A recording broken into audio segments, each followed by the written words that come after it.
Ontem eu estava ouvindo a Globo News lá, e daí entra o rapaz e fala: o Lula está olhando, quando critica Bolsonaro, ele olha para trás. Ele, em vez de pacificar, ele vai polarizar. Gente, a comparação com o governo Bolsonaro é o maior trunfo que o Lula tem. O Lula entra, ele salvou a democracia do Brasil quando ele venceu as eleições. Então, tudo que ele faz agora, você vai ter lá na frente os velhos problemas aí do modelo político brasileiro, tentativas de impeachment, tudo. O fantasma do Bolsonaro é a maior força do Lula. E, segundo ponto, esse negócio dos projetos envelhecidos. Pô, você remonta a Bolsa Família num prazo recorde. A Bolsa Família, o programa social, talvez de maior reputação no mundo aí, é um projeto envelhecido. É a mesma coisa que falar, a Globo é envelhecida, porque desde os anos 30 tem o mesmo nome, nunca mudou o nome. Ah, é demais, né? Agora, o ponto que eu vejo aí é o seguinte: o Bolsonaro não, vamos começar com a Lava Jato. Você tinha um país institucional. Esse país institucional que o Couto fala, que sai do Fernando Henrique, sai do Itamar para o Fernando Henrique para o Lula, e tudo com todos os seus defeitos e qualidades. Um país que andava lá, que tinha as instituições com problemas, mas funcionando, tinha setores empresariais crescendo, outros setores. Esse país institucional foi atropelado pela Lava Jato. A Lava Jato ela entra e destrói princípios jurídicos, a opinião pública vai para o vinagre, destrói o setor mais dinâmico da economia brasileira, que eram as empreiteiras. Não se limitam a punir os donos de empreiteiras, eles quebram as empreiteiras e criam todo um caos institucional, aí uma subversão de procuradores se sobrepondo à lei, colocando Supremo na berlinda e enriquecendo. Sérgio Moro, Deltan lá em alto. Então, agora você vai ter o grande desafio do Lula de reconstruir esse país institucional, que passa por esses pontos que o Couto coloca aí, do funcionalismo público, as instituições e tudo mais, mas passa também por uma repactuação com a economia. E daí entram dois pontos que a gente já vê muito nitidamente aí, aliás, não tão nitidamente, mas que vai ficar cada vez mais nítido aí. Um é a destruição final da Lava Jato. Quer dizer, ontem à noite o Lewandowski reafirmou que a investigação da Lava Jato vai ficar no Supremo.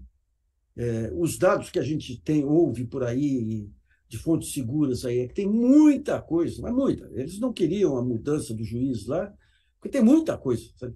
Não apenas as questões do, do Tacla Duran, mas você tem suspeitas de corrupção em muitos pontos. Você tem a questão dos advogados de delação, você tem aquele caso que na época da Vaza Jato teve alguma repercussão, mas a Lava Jato ainda, a imprensa bloqueava, digamos, a repercussão. Daquela empresária Patrícia Coelho, que é a típica testa de ferro. Testa de ferro do Daniel Dantas, foi testa de ferro do Eike Batista, ela tem mais de 20 empresas aí. Na Vaza Jato aparece o Deltan dizendo: gente, foi Deus que colocou essa mulher no meu caminho. Eu fui de um.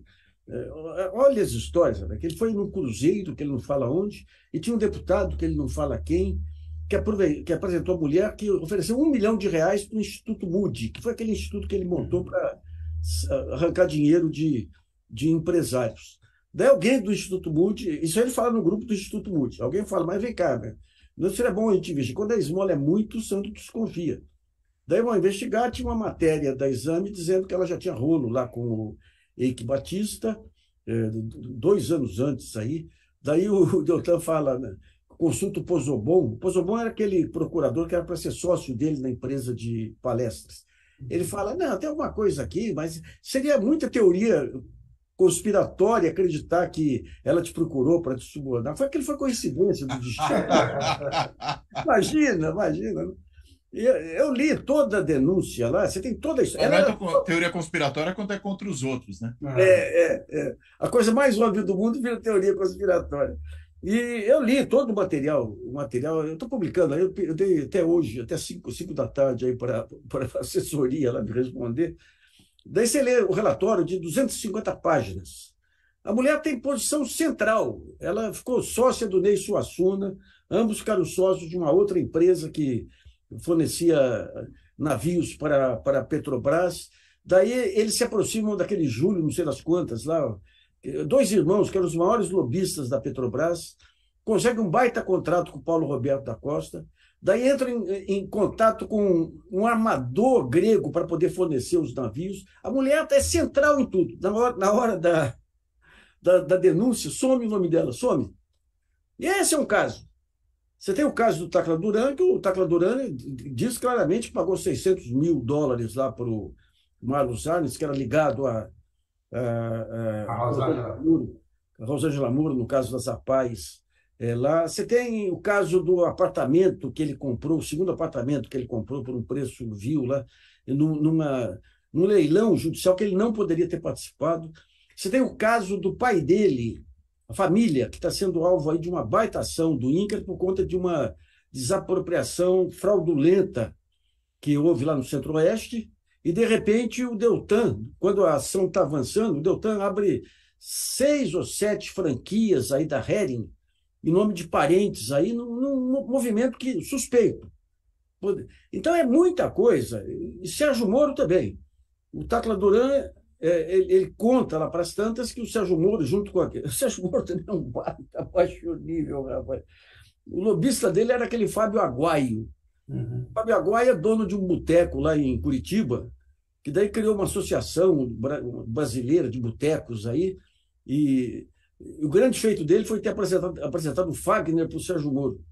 E o Sérgio Moro mas é tão... O Fagner cantor ou o Fagner do Corinthians? É o cantor. Não, cantor ainda. Poderia ser o outro também, mas é o cantor. Mas daí, assim que daí ele prometia, o Aguaio, você tem esse negócio dessas licenças para sindicatos que dá uma baita grana aí para... Você tem um comércio aí de licenças para sindicatos. Antes, no tempo do Temer, ele já prometia, em nome do Sérgio Moro, de conseguir licença, porque o Temer era muito grato ao Sérgio Moro, porque o Sérgio Moro ajudou no impeachment, tudo. E depois o Sérgio Moro, quando vira ministro da Justiça, ele traz para si essa questão das licenças.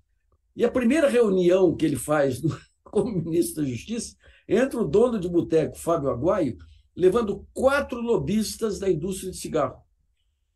Foi quando o Sérgio Moro soltou aquela frase inesquecível: precisamos reduzir o imposto sobre cigarro em favor da saúde do brasileiro. Por quê? Porque o cigarro contrabandeado é de pior qualidade, então, se aumentar o consumo de cigarro brasileiro, até o Mandetta saiu batendo.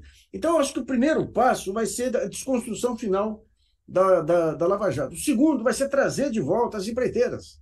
Gente, puna os empreiteiros, mas não as empreiteiras. E eu acho que aí abre um espaço para uma... E daí você tem um conjunto enorme de possibilidades aí da nova economia que surge, já seja dessa viagem para a China, que aparentemente Lula vai com a pauta lá de trazer tecnologia, parcerias. Então, eu acho que o Lula ele tem muita condição de repetir 2 momentos aí da história do Brasil, né? O do Getúlio, quando ele usa a competição entre Alemanha e Estados Unidos, e num primeiro momento consegue muito equipamento alemão em troca de quê? Em troca de alimentos, antes da guerra. E depois da guerra consegue a CSN. E o Juscelino, que ele dá uma tacada de mestre, sabendo que os financistas brasileiros eram contra qualquer tipo de industrialização, ele traz a indústria automobilística e coloca 2 condições.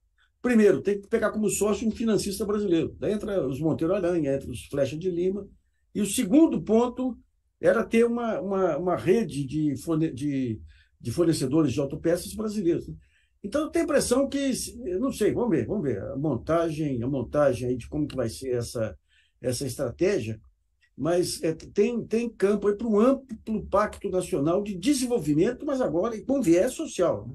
Tem esse espaço. Se vai acontecer, não sei. O Haddad está com todas as energias empenhado no tal do arcabouço, aí, querendo agradar o mercado. Ele tem uma estratégia por trás que eu não sei, eu acho meio fantasiosa. Você tem o indústria e comércio, você tem o Alckmin, que não chega a ser um gênio da visão futurista, né? Você tem o BNDES, que foi montado lá, uma estrutura boa. Aí, e você tem a grande esperança aí, que é o Roberto Campos Neto se mancar e se mandar.